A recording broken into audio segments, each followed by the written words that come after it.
नमस्कार, जय महाराष्ट्र. कशा आहात सगळे लोक? बरी आहेत ना? काय चाललं सगळ्यांचं? चला, आज मी तुम्हाला काही गोष्टी सांगते आणि काही गोष्टी पण तुम्हाला सांगते. काही लोकांना माहीत नाही, काही लोकांना माहिती आहे. आता गेल्या 2 वर्षापासून तर मी आतमध्ये होते, बरोबर आहे का? तेव्हा कोणी मला साथ नाही दिला. आता साथ दिला काही लोकांनी, पण ते माझ्या पण पोचला नाही. आणि काय हरकत नाही, ते पण दिवस गेले निघून. आता राहिल्या त्या फक्त आठवणी.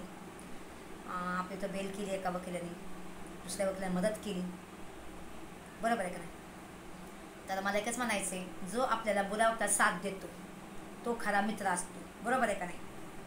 आता अमित काटरांनी कुठे ना कुठे मला साथ दिली. माझी बेल लवकर होण्यासाठी त्यांनी खूप प्रयत्न केला बाहेरनं, तर झाली माझी बेल. त्यांना पण मी धन्यवाद बोलते. तर आता त्यांना माझी गरज आहे थोडीशी, ते आजारी आहेत. मी आता त्यांच्या घरी राहायला तर जाऊ नाही शकत, पण एक सुखादुखाला साथ देतो माणूस, देतो का नाही सुखादुखाला? त्याच्यासाठी मी त्यांच्याकडे 2-4 दिवस राहायला जाते आणि राहून आल्यानंतर मी गावी जाईल. त्यांची जोपर्यंत तब्येत ठीक होत नाही तोपर्यंत मी त्यांच्याजवळ राहते. तर मी 2-4 कपडे घेऊन चालली संगती.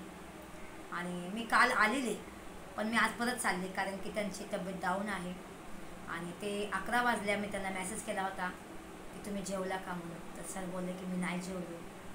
गोळ्या खाल्ल्या का? तर सरांनी गोळ्या नाही खाल्ल्या, काहीच नाही. कारण की हे लोक आजारी, लहान मुलं आजारी आहेत, त्यांची मुलं पण आजारी आहेत, त्यांची बायको पण आजारी आहे आणि ते पण आजारी आहे. तर आई पण किती करणार? आई घरातलं करणार का बाहेरचं करणार? त्यांची भाऊजाई पण बिचारी खूप करते, भाऊ पण म्हणजे बाहेरचं सगळं सांभाळतो. जर मी इथं राहण्यापेक्षा जर मी तिथं जाऊन राहिली तर काही प्रॉब्लेम होईल का? सांगा, तुम्हीच सांगा. मला इथं तर खायचं आहे, तिथं तरी खायचं आहे. हे पण माझं घर आहे, ते पण माझं घर आहे. आणि मला बघायला गेलं तर आम्ही दादा खूप मला साथ दिला. बाहेरनं त्यांनी मला खूप मदत केली. म्हणजे बाहेरनं कशी मदत केली की माझी केस म्हणजे माझी बेल लवकर व्हावं म्हणून ईमेल काय असेल ते XYZ जो बी आहे, मला नाही माहिती, पण मला सांगितलं गेलं. तर मी ठीक आहे, मी त्याच्यावर विश्वास करते सगळ्या गोष्टीवर. असं नाही की नाही करत का? माणूस काय म्हणतं, विश्वास बी करायला लागतो काही गोष्टीवर. आता काय लोक बोलतात, नाही मी तुला हे केलं, मी तुला ते केलं. मला बघायला गेलं ना तर कुणीही मला मदत नाही केली. माझ्या मुलाला पण नाही केली मदत, ना कुणीच नाही केली मदत. तर आता ह्या 2 वकील आहेत. तर आता अमित काटारेच माझे हमेशा वकील राहणार आणि तेच माझे केस लढत्यान पण. आणि जे पण काय होईल त्यात मी मान्य आहे. मला त्यात काय प्रॉब्लेम काहीच नाही की माणसाने वकील म्हणून एक साथ त्यांना देत नाही. एक भाऊ म्हणून मी त्यांच्या घरी चालली आणि भाऊ म्हणून त्यांच्याकडे राहते 4-5 दिवस. त्यांनी माझी आज पण केस सोडली, उद्या पण सोडली, मला काही प्रॉब्लेम काहीच नाही. कारण शेवटी कसं असतं, माणसाचं कधी मन पलटी होणार ते मला नाही माहिती. माझं पण होऊ शकतं मन पलटी, बरोबर आहे का नाही? तर मला एवढंच म्हणायचं आहे की मी त्यांना आता माझी गरज आहे. त्यांना जेवायला, टायमाला गोळ्या द्यायला किंवा आशीर्वाद देऊ शकते. मी त्यांना खूप सारं मी प्रेम देऊ शकते, म्हणजे खूप सारं मी ढेर सारं त्यांची मी मदत करू शकते. जेवढी माझ्याने होते मदत त्यांना मी ते करायला बसली आहे. तर आता मी चालली घरावरती थोडंसं आणि जाते. पनवेलला जायचं आहे आणि त्यांना जे जास्त कोणतं माहीत पण नाही मी येणार आहे म्हणून. कारण मला आज जायचं होतं गावी माझ्या मुलाकडं. तर मी माझ्या मुलाला सकाळी फोन केला, यश मला म्हटलं की दादाला खूप बरं नाही रे. तर म्हटलं त्यांच्याकडे जाऊन राहते 4-5 दिवस आणि मग मी तिकडूनच वाटलं ते येते गावी. नाही तर पुन्हा इथं मला यायचं, कारण मला पण माझं ते घोराबीला घेऊन जायला लागतं ना गावाला. माझे सामान घेऊन जायला लागते गावाला हाय नाही ना सामान. तर ते घेऊन मी गावी जाईन. असं येईन मी 4-5 दिवसासाठी, येईन इथं, परत येईन 4-5 दिवसांनी राहीन मी तिथं. आणि सोमवार मंगळवार मी महागारी. मला बघायला गेलं तर खूप वाईट वाटतं आहे मला. कारण की माहिती आहे, माझ्या कोणतं जर कोणाचं म्हणजे भलं होतं आहे, चांगलं होतं आहे, माझ्या कोणतं जर जाऊन देतं काय बोलणार ना, काय का नाही? लढाई येते रे. कोणाला आपण जीव लावल्यानंतर, तो आपल्यापासून दूर झाल्यानंतर खूप वाईट वाटतं ना. तसं काम झालं आहे माझं पण. त्यांच्या सगळ्या घराने मला खूप प्रेम केलं. लहान मुलांनी सुद्धा केलं. आतू करतात पोरं मला एकदम, माहिती आहे का? बारकी तर लय मस्ती करते. बारकीला मी काय करायला गेली गे हट करते मला. चला, बारकीबद्दल तर शब्द नाहीत माझ्याकडे आणि त्यांच्या बाबूबद्दल तर काही शब्दच नाहीत माझ्याकडे बोलायला. खूप चांगलं आहे, खरं सांगते. तर मला असं वाटतं की चला आपण जाऊया त्यांच्याकडे, आपण 4-5 दिवस राहूया. 4-5 दिवसानंतर मग परत व्हायना जमलं तर मी तिथं का तुम्हाला खरं सांगू का, मला इथं तर राहायचं तिथं तर राहायचं, पण मला आता जास्त पण गावाला पण जायचं. जमलं तर मी तिथूनच गावी जाईल आणि इथून जाऊ शकायचं, काही हरकत नाही.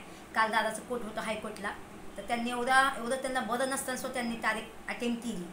आदित्य पण होता संघ, मी पण होती दादा संघ, दादाचा बॉडीगार्ड होता.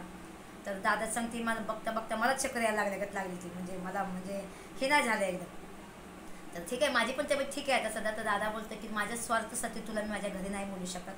पण मी दादालाच बोलते, दादा तुमच्या स्वार्थासाठी नाही तुम्ही मला घरी बोलताय. एक बहीण म्हणून, एक ताई म्हणून, एक तुमची बहीण आहे मी. आणि तुम्ही असं कधी विचार करू नका की मला काही तकलीफ होईल. माझी तकलीफ तुमची आणि तुमची तकलीफ ती माझी, बरोबर आहे का ना. उद्या का मला काय झालं तर तुम्ही माझ्या पोराचं निदान सांभाळू शकता मागं की हा बाबा जाऊ द्या, माझ्या पादरीचा पोरगा आहे, त्याला थोडीफार कमी मदत करेन. मला तुमच्याकडून हेच अपेक्षा आहे. मला उद्या काय झालं, मी आतमध्ये पण गेली ते मला परवा नाही हो, पण मी देवाघरी गेली ना त्याचं मला दुःख वाटतं की माझ्या पोराला लक्ष राखायला कोणीतरी पाहिजे. आणि मला खरं सांगते, मला माणसं जपायला खूप आवडतात. मी म्हणत नाही, मी दादाला काही बोलत नाही, पण मला खूप लोकांनी धोका दिला आहे. मी म्हणत नाही की मला अमित दादा धोका देईल, नाही, तो धोका देणारा माणूस तसा नाही. तो माणूस खूप सगळ्यांना मदत करतो. खूप लोकांनी म्हणजे त्यांनी असं ही केले, म्हणजे बिना पैसे त्यांनी केस लागलेले आहेत खूप लोकांच्या. पण ते बघा, मी तुम्हाला दाखवायचा पण मी प्रयत्न करते, पण तुम्ही काय माणसांनी ती दिखावा करतोय दादा, दिखावा करतोय दादा. असं काही नाही, दादा मला बोलत नाही की तू व्हिडिओ बनवून टाका, असं काहीच नाही. पण मला दिसतंय तसं मी व्हिडिओ बनवते. तर तुम्हाला काय वाटतं, तुम्ही नक्की कमेंटमध्ये लिहा की ताईने जायला पाहिजे का नाही जायला पाहिजे, तिथं राहायला पाहिजे का नाही राहायला. त्यांना गरज आहे माझी. आणि जर सुख दुःखाला आपण साथ नाही द्या तर आपण कसली रे बहीण, नावाला बहीण नाही रे बाबा. मला दादा बोलला की तुला हे कधीही मी अंतर देणार नाही. लोकांनी मला काही तुझ्याबद्दल सांगितलं, काही नाही, त्याचं मी मला परवा नाही. लोकांना काहीही नको करू, म्हणजे लोकांना उत्तर पण देत बसू नका. मी पहिल्यापासून कुणा उत्तर पण देत नाही, तुम्हाला माहिती आहे ना. तर चला आता आपण जास्त बोलबचन करत नाही, काहीच नाही. आता आपल्याला खूप लांब जायचं आहे, तर तुम्हाला मी दाखवते, माझा प्रवास पण दाखवते. मी पनवेलला कशी गेली एकदा. आता दादाला माहीत नाही मी घरातून निघाली म्हणून, पण दादावरच बोलला की माझ्या स्वार्थासाठी तुझी मी तब्येत बिघडू नाही शकत. पण मला कुठं ना कुठं वाटतं की मला जाणं गरजेचं आहे. मग दादा मी आता मगाशी मेसेज केला होता की दादा घर आवरून मी येते तुमच्याकडे, ठीक आहे. तर चला जाऊया.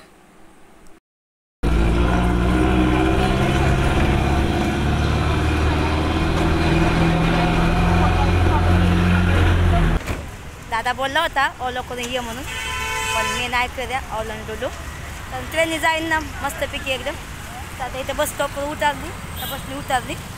आता मी चालली थोडंसं 1-2 मिनटाचं काम आहे इथं, मग ते करून जाऊ ट्रेनने. चला आता मी तिकीट काढलं, आता चालली मी. आता मला डोळा आहे, मला स्टेशन आहे.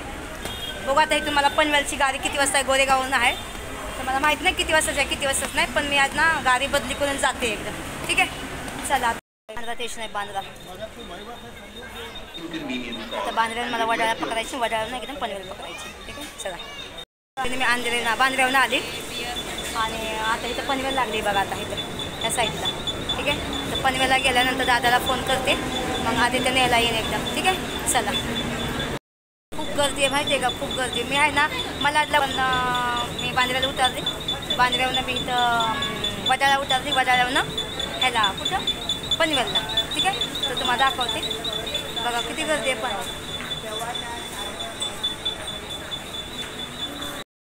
स्टेशनला आली बघा, पनवेल स्टेशन. पूर्ण ट्रेन खाली झाली इथंच, लई गर्दी आहे रे बाबा हे साईडला. हरवर लाईन म्हणतात त्याला. आता दादाची बस आहे इथं, म्हणजे दादाने चालवाय दिली कुणाला बस ना, तर ती बसवाला तिथं बाहेर थांबलाय.